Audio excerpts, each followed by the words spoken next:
I'm going to be going through how you can use the cash offer as a hedge to get more listings, to really build your listing inventory, be that top listing agent in your market. So how is everybody?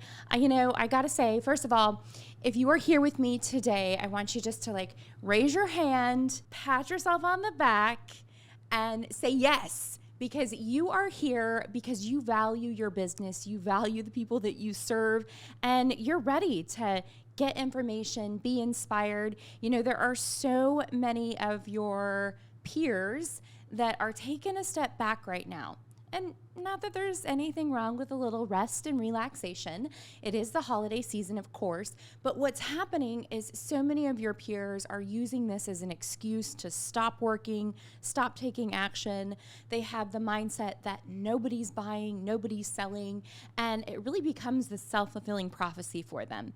Given the state of our industry right now, there has never been a more critical time for you to be taking strategic action in your business on a consistent basis, no matter that it's the holidays. So I'm glad you're here with me today and that you're learning and getting this great information. I want to kind of kick right into an update for you on the Sitzer-Burnett settlement agreement between Anywhere and RE/MAX.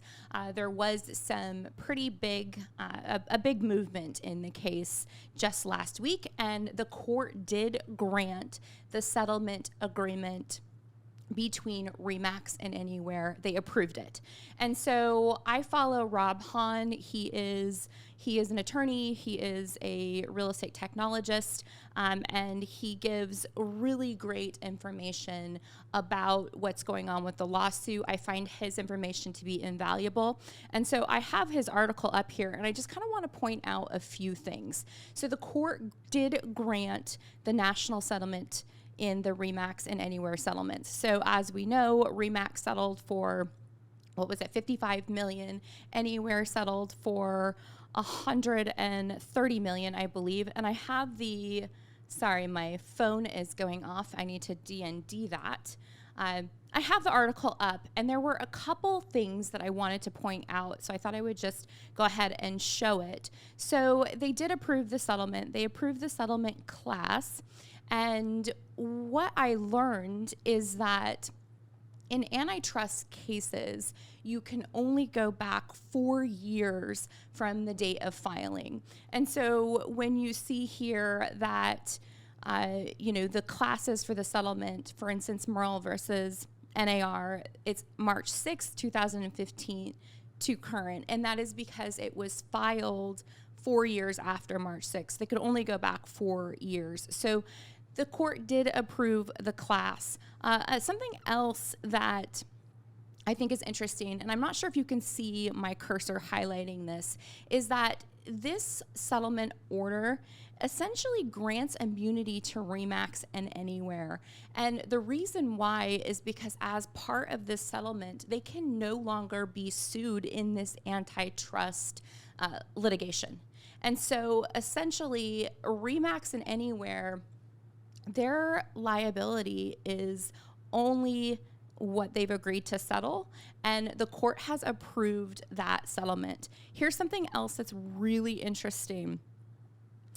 And what Rob Hahn did is he gave an excerpt of it, and basically what this says is that the court is saying that the plaintiffs conducted extensive discovery into the alleged conspiracy, have thoroughly litigated the claims. They've provided a robust factual record on which to assess the claims and base negotiations. And the plaintiffs could have made nationwide allegations in this matter. A nationwide settlement was necessary condition of obtaining a settlement for the benefit of the class. Now, what Rob Hahn points out that is so important with that statement, and I'm going to highlight it right here, is this is almost telling any other lawyer in any other court that they don't really need to waste a ton of time and energy on their own trials, because the Sitzer plaintiffs alleged a national conspiracy. and provided evidence of that conspiracy. And so we do see these copycat lawsuits popping up. I'm not sure if you saw the one in Texas that popped up. And in that lawsuit, an actual real estate team is being sued. A real estate broker is being sued, in addition to some other of the big guys. But the interesting thing is that we may see these copycat lawsuits coming for the littler companies. And it's really interesting. So something else that he pointed out, let's see, that I thought was really interesting is basically the money for the settlements. So when we come down to the money, right? So Remax settled for $55 million. Anywhere settled for $83 million. Both Remax and Anywhere have already started depositing funds into their settlement fund as per the agreement. So they've already started paying into the settlement fund. And essentially, this is reloading the war chest for these attorneys. And Rob Hahn kind of breaks it down here and says that so between those two settlements, the attorneys stand to get anywhere between 20 and 30 million, the law firms, and it reloads their war chest because now they can use that money and go after more of these claims. So really important update here, whether you're on the fence of if this is a big deal for the industry or if it's not, or whether you're tired of hearing about this or you're not, the reality is it's really important for us in our industry, and I believe is creating a once in a generational opportunity for us to truly capitalize and create the future of real estate. And so in that aspect, I find it to be fascinating. And of course, I'm just paying all attention to all things that are happening with it.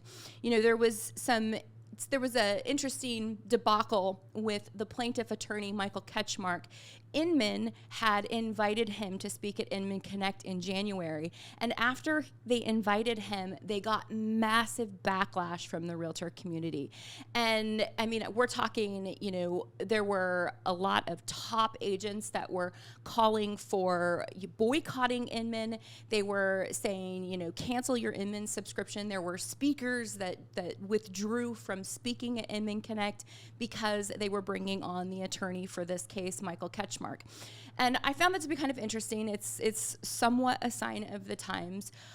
The reality is, Inman came out late last week and said that Michael Ketchmark had received a list of the questions that Brad Inman was going to ask him. And Brad Inman had posted this on LinkedIn. It surfaced all over Facebook. And the questions were pretty intense, right?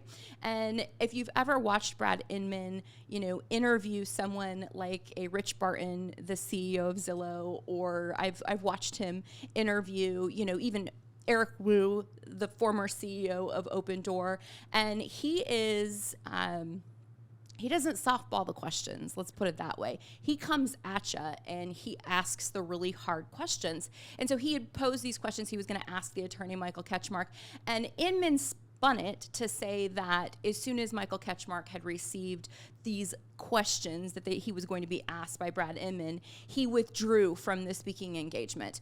Well, is that true or not?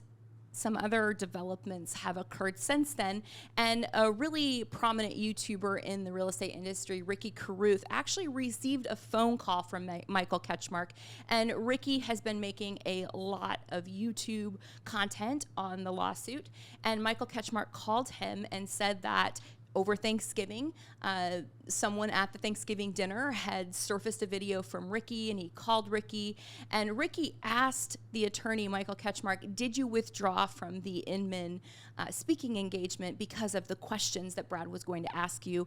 And Michael Ketchmark had said no, that actually was not the way it went down, and that Inman had reached out to him, and that because of the backlash, they decided that it would be best if maybe that he didn't speak at the event. In any event, a lot going on, a lot of change that we're seeing brew.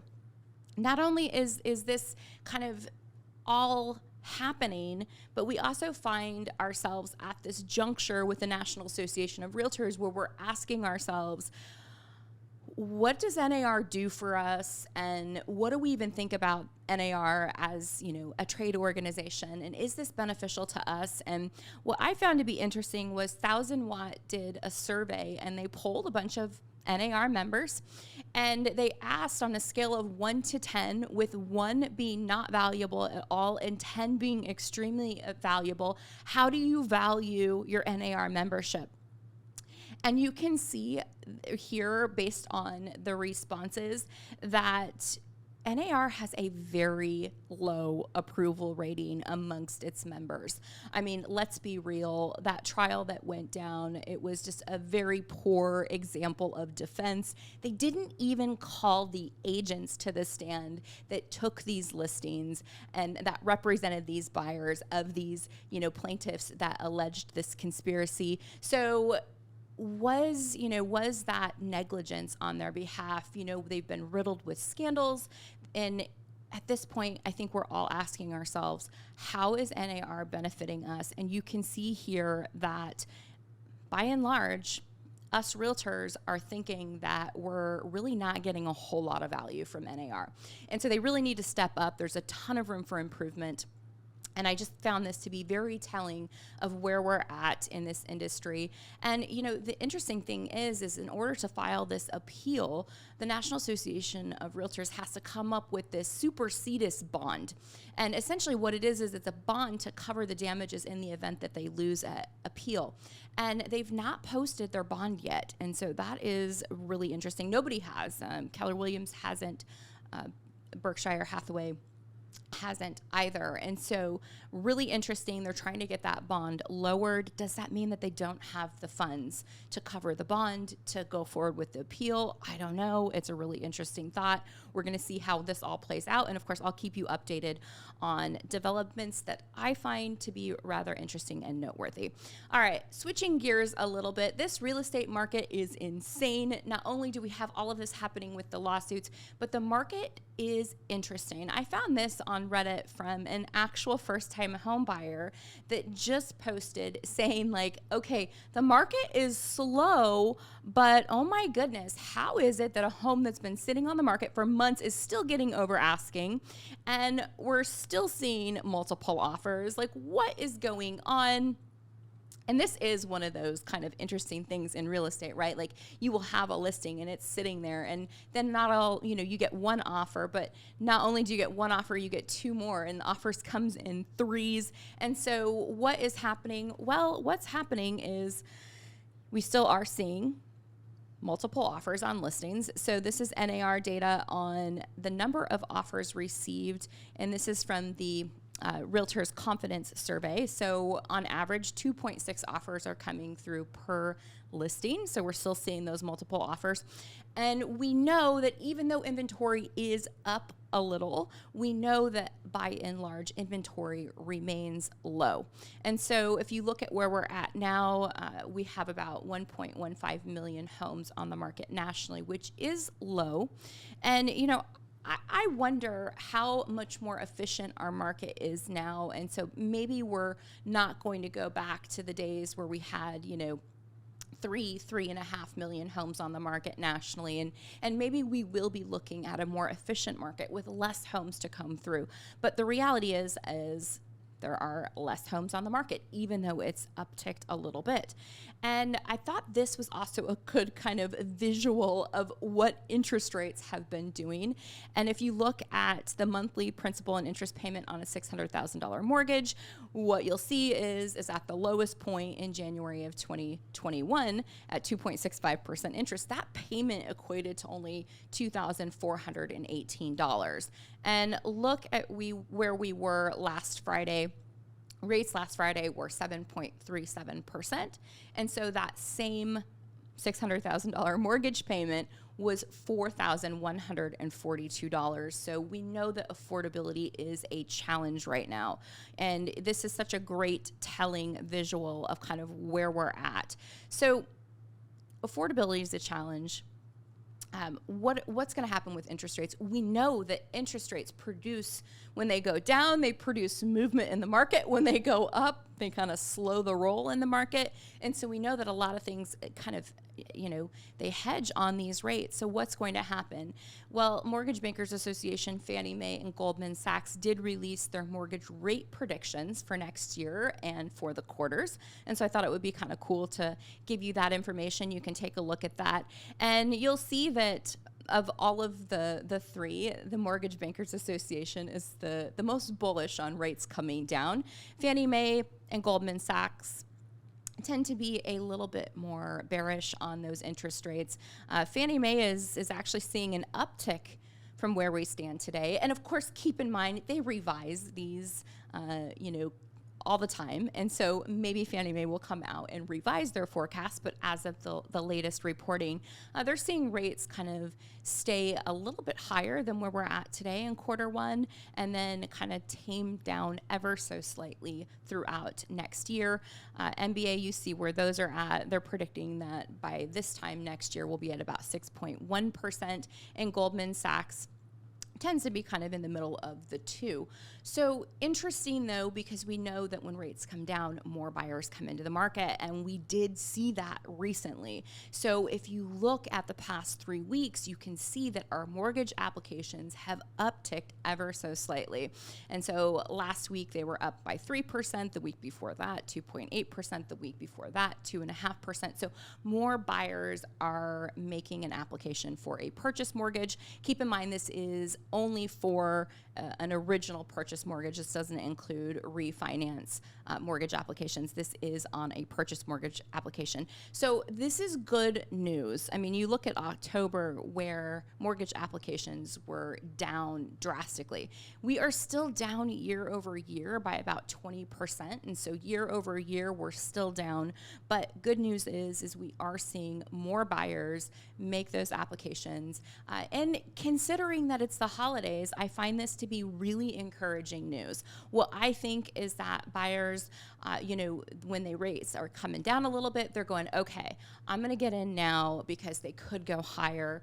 And if I can get approved, I'm going to try that now. Rates ease up a little bit. So keep making the content about the rates and how things are changing in the market, because I think that we inspire conversations. In fact, one of the biggest concerns that I have about kind of homeownership in general, especially with this lawsuit that just, was granted, I think that realtors inspire conversations. I think that realtors inspire buyers to purchase homes. And I look at over the years when I was out there marketing direct to consumer at how many conversations I inspired, how many moves I inspired. And I know that without us, there will be less. And so it's kind of concerning, especially for the marginalized and the first time home buyers. So keep making the content, keep inspiring those conversations, guys, because we can see here that when rates move, so do buyers. Now, will sellers move when rates move? That's the question. I want to quickly take a look, though, at wealth comparison between homeowners and renters. And this is another piece of content that I think is so wonderful to bring to the forefront, because if you can own a home, you need to get in, you need to start, especially if you're renting. If you look at the average net worth between a renter and a homeowner, you can see that it's just widening. The net worth gap is widening. In 2019, renters had a net worth of about $7,300, and homeowners had a net worth of almost $300,000. Fast forward to 2022, you see that renters had a net worth of $10,400, and homeowners, look at that, almost up to $400,000 in a net worth. So here are some takeaways from the recent data on the wealth comparison between homeowners and renters. We can see that the wealth gap has widened, and sadly, and probably a trend that we will see continue. And so this is great information to share, again, because we want to inspire those conversations. We also see that Renters' net worth grew by 42.5%, and homeowners' net worth grew by a little bit less, 34%.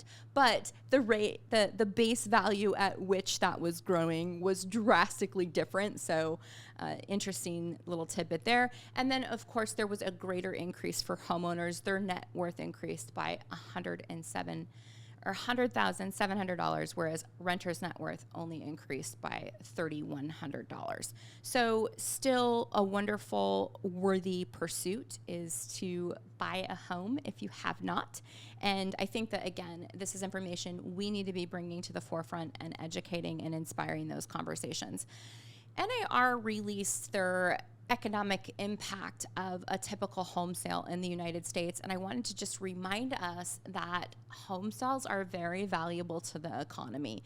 And on one home sale, the total economic impact is over $120,000. Real estate industry is a $4.1 trillion asset class.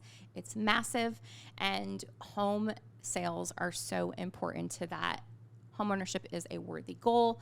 And so keep in mind, as you're kind of hearing a lot of what's going on and maybe feeling a little bit of the negativity and maybe wondering, hey, like rethinking all life's choices, let's be real. Keep in mind that homeownership is such a worthy goal, and not only financially, but also because it is our home. I think that sure, you could go put your excess money in the stock market and you can buy stocks, but you can't sleep on a stock certificate, right? You can sleep in your home, you can live in your home, and it's just so much more than a home. So keep that in mind.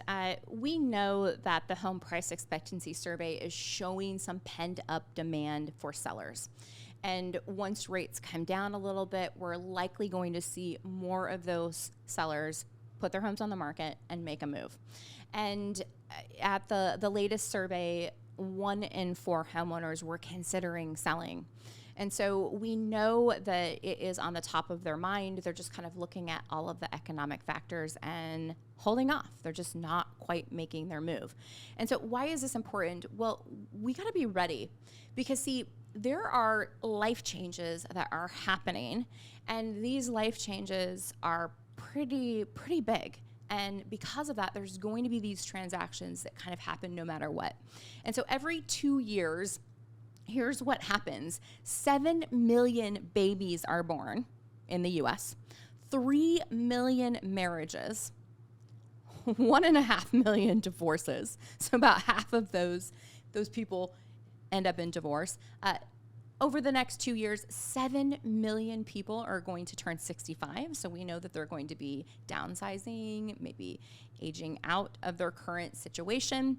There are 4 million deaths, 4 million new jobs that sometimes can rejigger a living arrangement, and there will be 50 million job changes.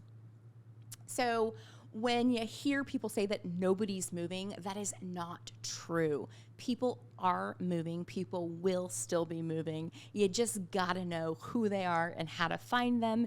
In that regard, a couple weeks ago, I had kind of went through some of the sellers of today's market and of 2024. And we did make this guide. If you would like this guide, it goes through, let me see if I can share it here. It just goes through, basically who's selling.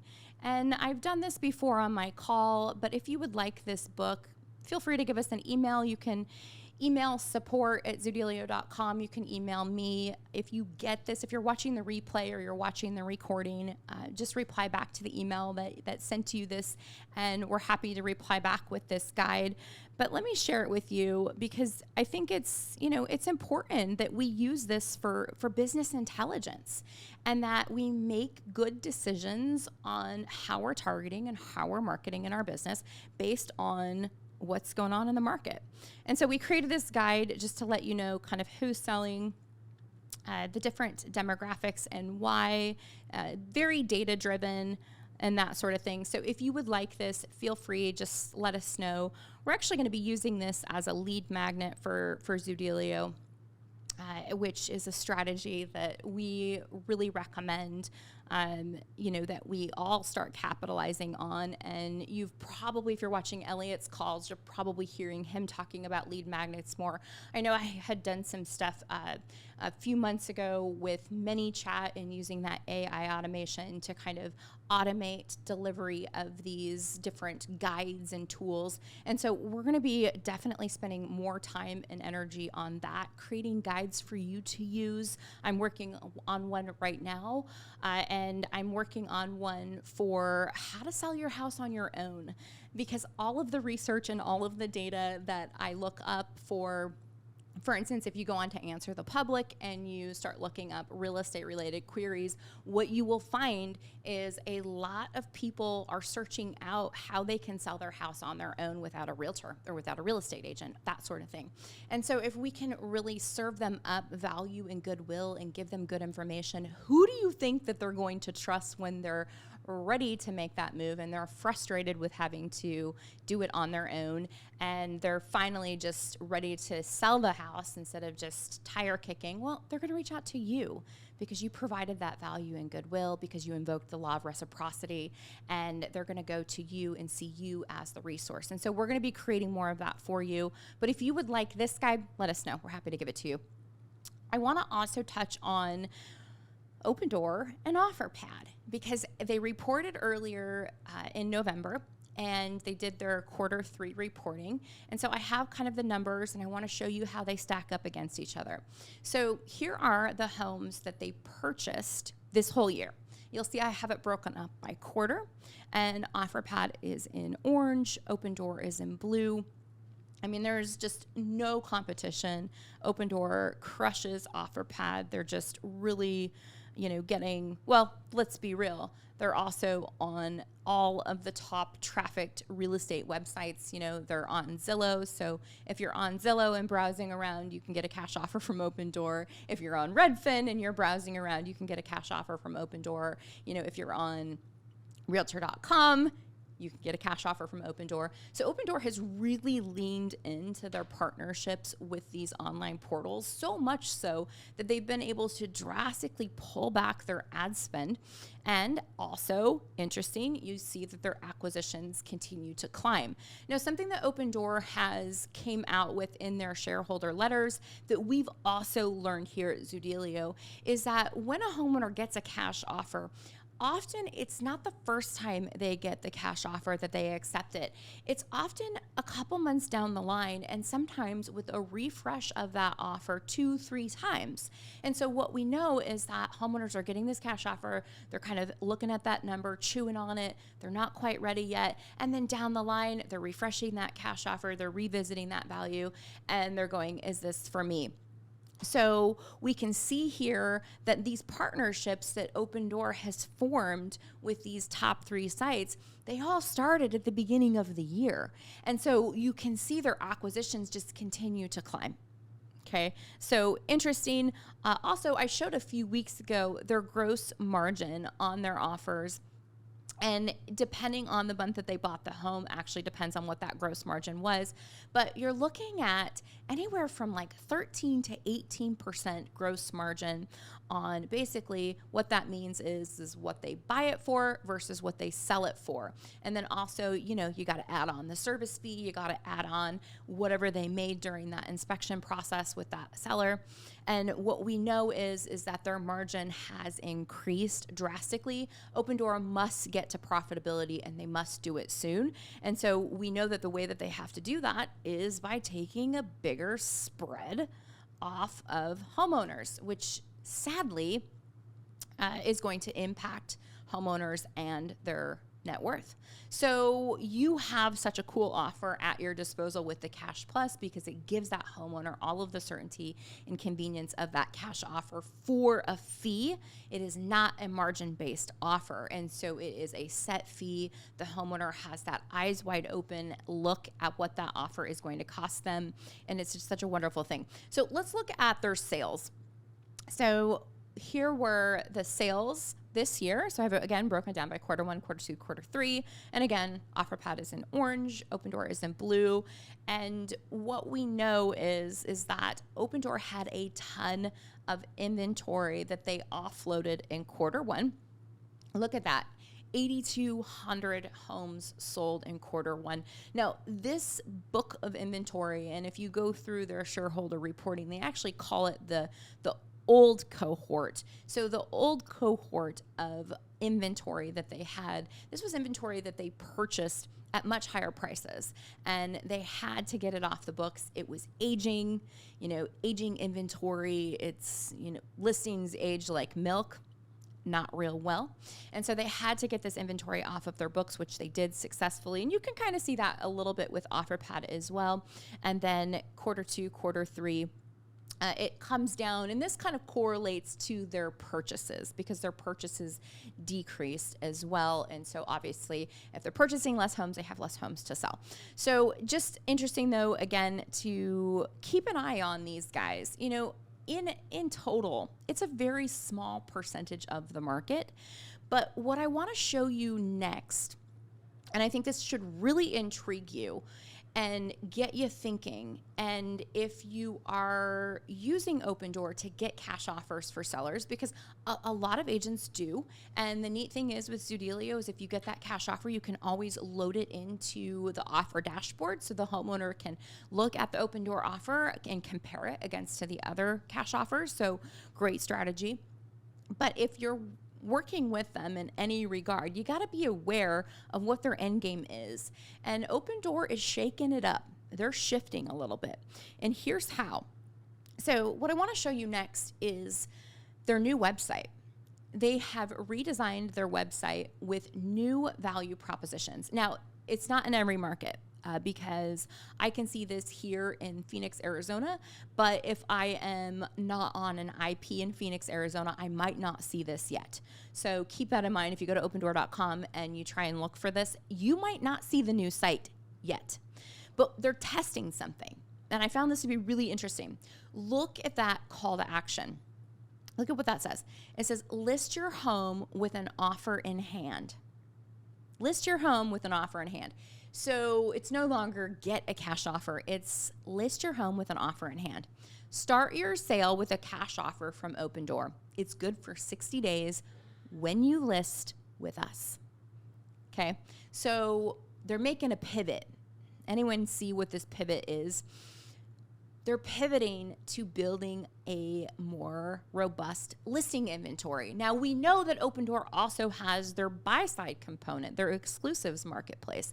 And so I think that what's happening here is they're trying to capitalize on these homeowners that are requesting cash offers and then, not taking the cash offer. Instead, they're going on to list their home on the open market. In fact, in markets like Phoenix, about half of all of the inventory that falls within the buy box range of Opendoor has already received a cash offer. So we know that that is the starting point for homeowners when they're considering selling their home. So I want to kind of show you a couple of the other value propositions that Opendoor is now leading with. Okay, so this is list your home with a cash offer in hand. And they're basically saying list with confidence. So tell us about your home and start with this cash offer. And then they're sharing that this is a way to lock in this offer. When you list with Opendoor, that offer is going to be good for 60 days.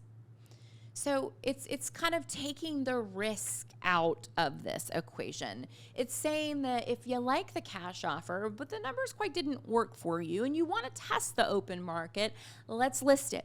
And when you list it, and I'm not sure if you can see what they're doing here with all these little value propositions that are popping up, you get that cash offer, it's locked, but then look at these other offers that are popping up on the screen. This is their exclusives marketplace that they're showing here.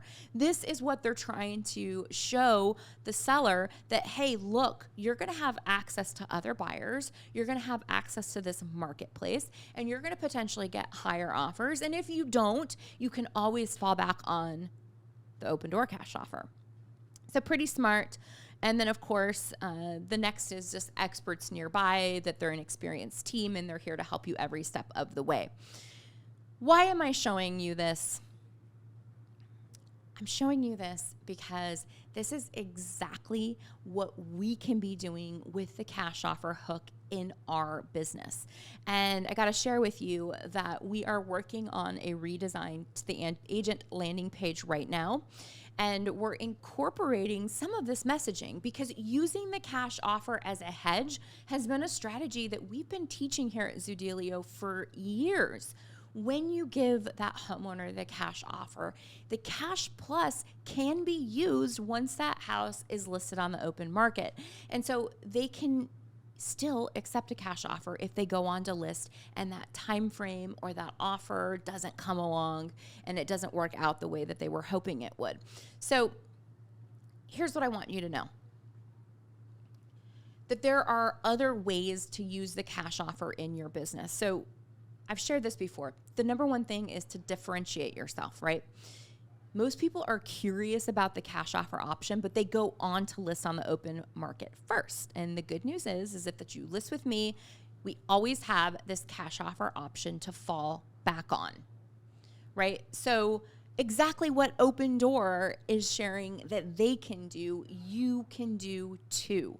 It's not about, now, don't get me wrong, I know that there are some of you that definitely sell the cash offer, sell the cash plus offer, especially if that house needs some repairs and that no out-of-pocket home improvement sale, flipping their own home, so to speak, comes into play. And it's a great strategy and it's a great way for you to bring beautiful inventory to market and potentially make that homeowner more money by bringing them and introducing them to that strategy. So it's great when you sell the cash offer, sell the cash plus, etc. But what we've always said is that this is a lead with. This is a way to have a compelling value proposition, to be able to deliver on that compelling value proposition, and then to be able to uncover motivation, and then from there, pivot to taking that listing on the open market. And so differentiate yourself, your messaging, all that you do with your cash offer hook. And then also use it as a hedge. Lean into the hedge of the cash offer because it's not going to work for everybody. And as we see Opendoor pivoting to build their inventory and build their exclusives marketplace, you want to be doing the exact same thing. In a world where buyer agency may go away, especially in the way we know it to be today, we got to be thinking about our longevity in this business. We got to be preparing ourselves and our future for what's to come.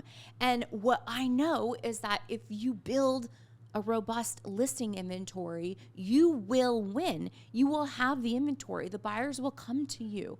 And so because of that, use that cash offer as a hedge. Make sure, even if you're taking a listing, make sure you run that listing into Zoodealio, get those cash offers for that homeowner, and let them know, hey, if we put your house on the market and we're not getting the action that you're looking for, we're not getting the showings that you're looking for, we're not getting the offers that you're looking for, we always have this cash offer to fall back on.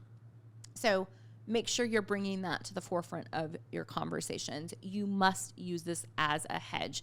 And another beautiful thing that this is going to do when you're in that environment and when you're taking that listing, when you've got that house on the market, maybe your showing activity is low, your offer activity is low, what you're really going to be able to do, especially having these cash offers, is you're going to be able to uncover the seller's motivation.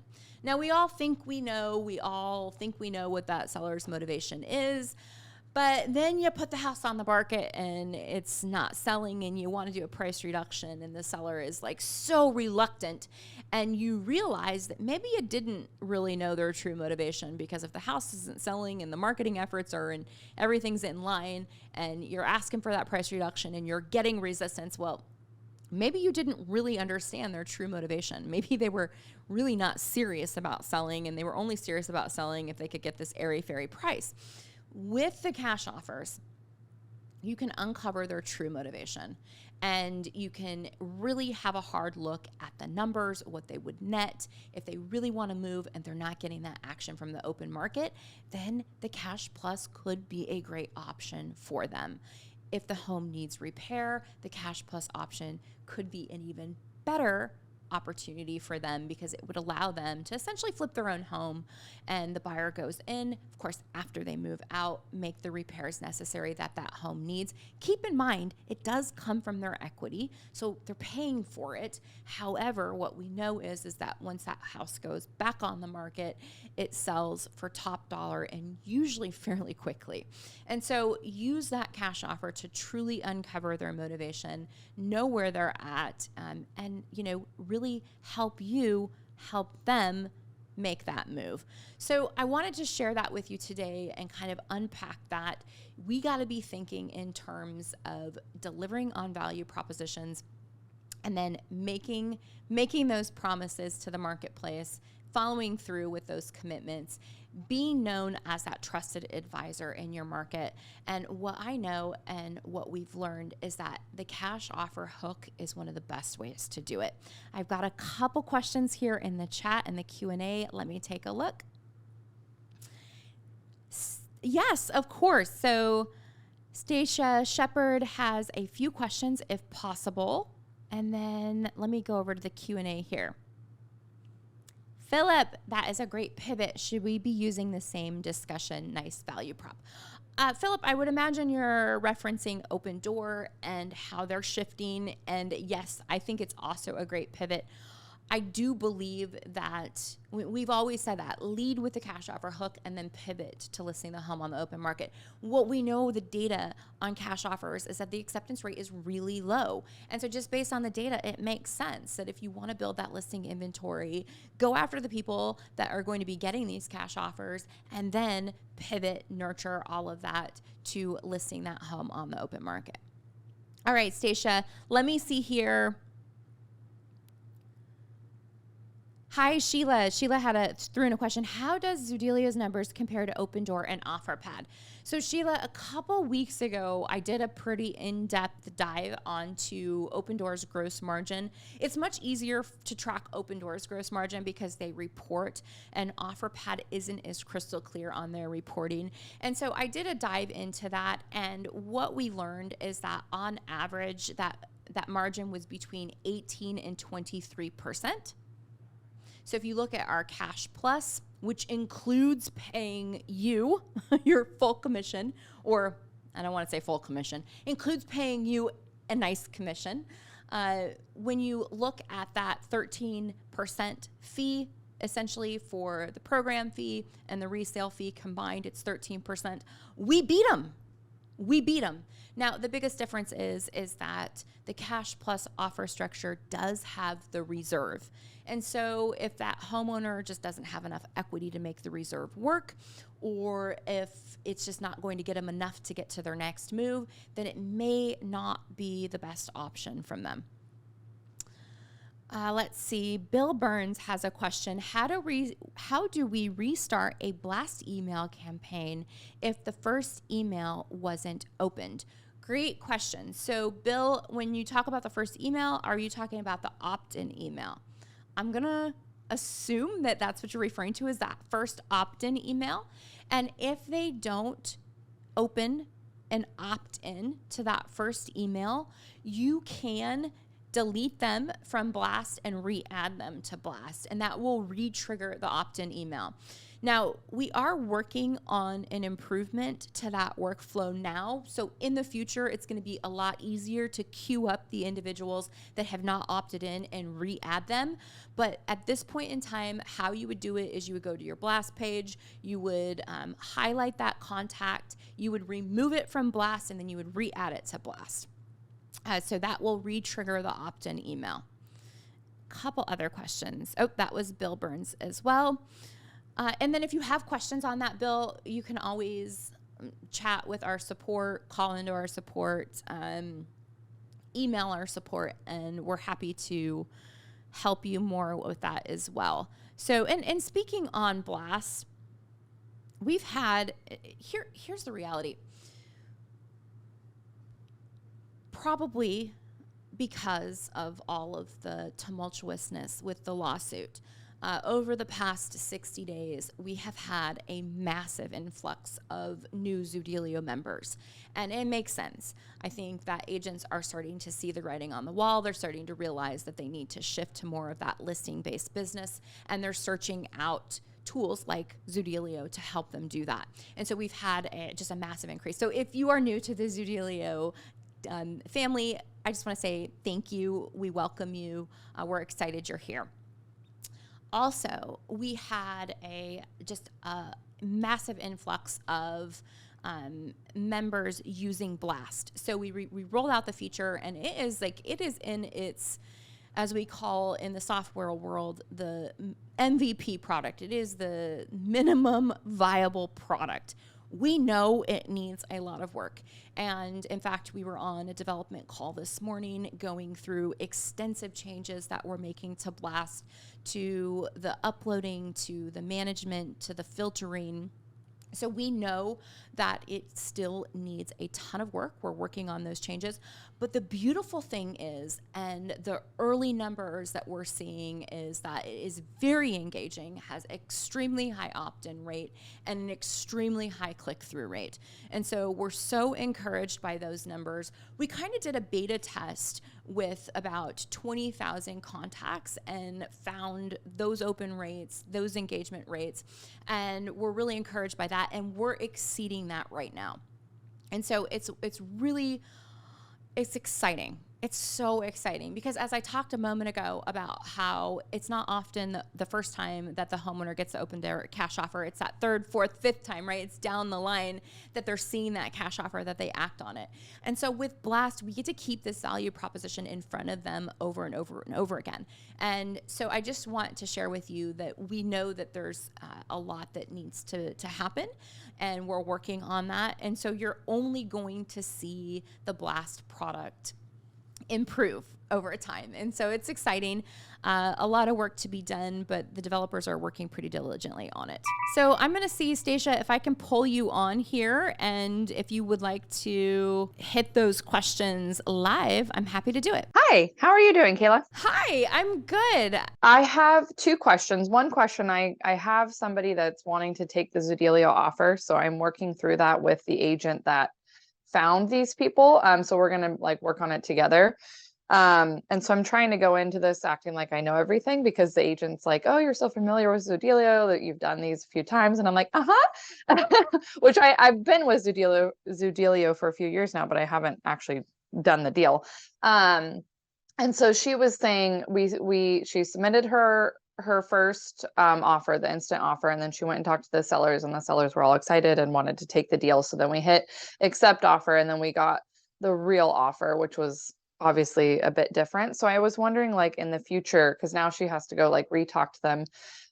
It's just more of a bona fide offer of if we have somebody that's interested, should we hit accept offer first so we can get the real offer in hand? So what you could do in that circumstance where you have somebody, you know that offer is kind of within the realm of what they would be willing to take, and you want to avoid the acceptance and then getting a revised offer, what you could do is you could ask for a manual review before. So offer comes in and you get that email it's just from the system basically saying that you have these new offers on the property. If you reply back to that email and ask the offers team to do a manual review, then they will do that at that time. And then if the offer changes, they'll replace it in the system as well. And so, and I'd like your feedback on this, actually. I'm glad you brought this up. So I don't know if you remember, about 7 months ago, I believe, is when we switched. We used to do an offer range. And so we would give, if the range was between 300 and 375, and we would do an offer range. And then if the homeowner liked that range and accepted, then we would come back with the underwritten offer. And then we switched it. And then we switched it to here's the instant offer. Now it's still computer generated. And Yeah. so once the underwriters look at it, it can change. And I've talked about this on my calls a lot. It really doesn't do them any good, especially if it's the cash plus or the sell now move later. It does not do them any good if it's too high. It does not do them any good if it's too low. We really want to get that offer right. And so using the automated valuation models, there's some margin of error there. And so my question for you would be, do you think that the offer range is a better way to display that initial offer, or do you like the hard number better? No, I think the hard number is good, but I should have came out at saying that this can change. It's not a fully underwritten offer. Pictures weren't even submitted. And so when I presented it to the agent and then she presented it to the sellers, it was kind of like, here's your offer. And it was a really good offer. And we knew that it needed work, which I told them, they're going to go in, they're going to do inspections, and then, that will come out of your money, but here's the offer. But, and then it kind of changed. So I didn't set them up correctly. They viewed it as this was their offer and they were going to take it. Cause then it's like, take this offer. And then you hit take this offer. And then it's like, just kidding. It changed to this where I don't know. I just didn't really, I was like, yeah, this is the offer. And so I needed to be better, like saying it's not fully underwritten. It could change once pictures are submitted and, all the details are provided to the buyers. Right. Okay. So, and I think that's something that, we're trying to improve the experience on the platform and kind of make that a little bit more prominent as well, that, hey, these are preliminary. But okay, good feedback. All right. My second question was fees. So she was saying, the sellers were like, okay, well, can you just get what exactly is going to come out of our pocket as far as fees and escrow and title? And so I went back once we got the offer. We got two different offers and they both had kind of two different fees, even though they were cash plus, and one had like the escrow in it and one didn't. And I didn't know why. And then I was confused, okay, because I wanted escrow to write like a net sheet. So I sent them that and they're kind of confused of what they need to add on to the net sheet. And so then I was confused on if the escrow and title was the second sale. And so like escrow needs to manually add in like their normal net sheet fees as well for the first.